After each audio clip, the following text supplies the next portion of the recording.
Kyle Busch, welcome to the broadcast. I appreciate it. Thank you, guys. Thanks for having me up here. What did you see that brought on the fist pump? Oh, trouble. And we've got issues in the tri-oval. The three involved. Drew Charlson, the 55, a Venturini Motorsports car, up into the wall. That's Bubba Wallace in the 55 car.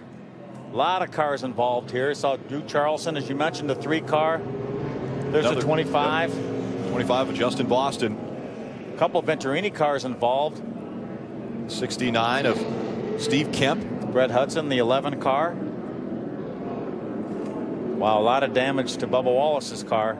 You mentioned cautions breed cautions. We got that pack back together, but then it really seemed like the restart, a couple of guys had problems. They fanned out. We were 3 and 4 wide, and no one really got into a rhythm once that green flag flew.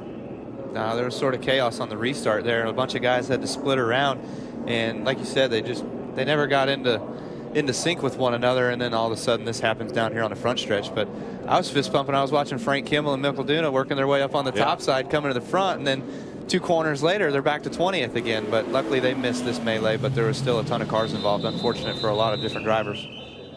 They're going to bring the field down pit road because there's so much carnage on the racetrack. Debris up there in the tri-oval. Here's another look. See if we can ascertain. It looks like somebody gets running. Justin Boston, the 25, gets running to from behind. It looks like maybe Bubba Wallace got into him. Don't know if Bubba had help being pushed and got into the 25 of Boston. It looked like the bottom lane sort of accordion for some reason. I don't know why. I mean, everybody's wide open at that point on the racetrack. I mean, everywhere on the racetrack you're wide open. But why at accordion? I mean, you can see it here. There's a couple cars. They're already checking up. See, they're all bumping each other right now, and Darrell kind of gets into the 25, and then he has help from behind also from the 3, but the wreck was on from there. I don't know why people were slowing down like that.